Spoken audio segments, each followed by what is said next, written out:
রাজশাহী এখন যেন সাপের রাজধানী। গত ১.৫ সপ্তাহে এখানে মেরে ফেলা হয়েছে ২৫০ সাপের বাচ্চা, ধ্বংস করা হয়েছে ডিম। সব মিলিয়ে আতঙ্ক ছড়িয়েছে জনমনে।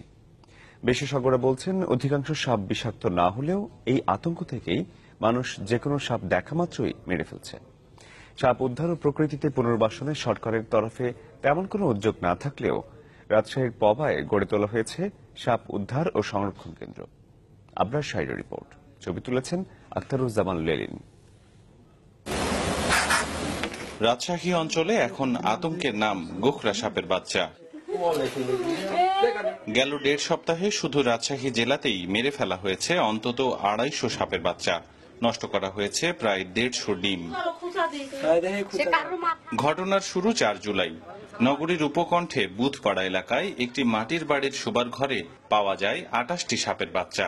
এরপর ৬ জুলাই তানোরে মাটির বাড়ির রান্নাঘর থেকে ১২৫টি বাচ্চা ও ডিম। আর সন্ধান মেলার পর অধিকাংশ সাপের পরিণতি মৃত্যু। পরপর এরকম ৭-৮টি ঘটনা আতঙ্ক ছড়িয়েছে গোটা রাজশাহী জেলার মানুষের মনে।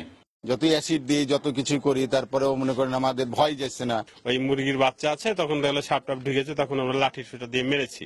রাজশাহীর পবা উপজেলায় ব্যক্তি উদ্যোগে গড়ে ওঠা একমাত্র সাপ উদ্ধার ও সংরক্ষণ কেন্দ্রের উদ্যোক্তা জানান, আতঙ্কগ্রস্ত হয়েই মানুষ নির্বিচারে সাপ মারছে। এছাড়া সাপের আবাস ক্রমেই ধ্বংস হওয়ায় এখন প্রজনন মৌসুমে সাপ আশ্রয় নিচ্ছে মাটির বাসাবাড়িতে।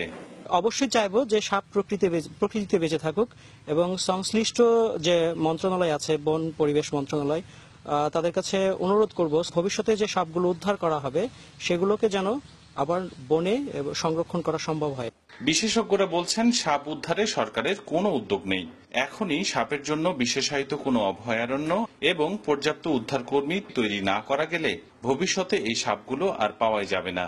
প্রাণী সংরক্ষণ আইনের আওতায় কিছু অঞ্চলকে অভয়ারণ্য করা, সেখানে সাপের অভয়ারণ্য করা, অন্যান্য প্রাণী বা অন্যান্য উদ্ভিদের সঙ্গে তাদেরকে পরিবেশের সঙ্গে খাপ খাইয়ে ছেড়ে দেওয়াই এখন উত্তম। সারা বিশ্বে যত ধরনের সাপ আছে তার মধ্যে হাতে গোনা কয়েক প্রজাতি ভয়ঙ্কর, কিন্তু তারপরও মানুষ যে কোনো সাপ দেখলেই আতঙ্কে মেরে ফেলে। তাই রাজশাহী অঞ্চলের কোথাও বিষধর সাপের সন্ধান মিললে তারা পবা সাপ উদ্ধার ও সংরক্ষণ কেন্দ্রে মোবাইল নম্বর 01740843980 এই নম্বরে যোগাযোগ করতে পারেন। আবরার শাহীর, চ্যানেল 24, রাজশাহী।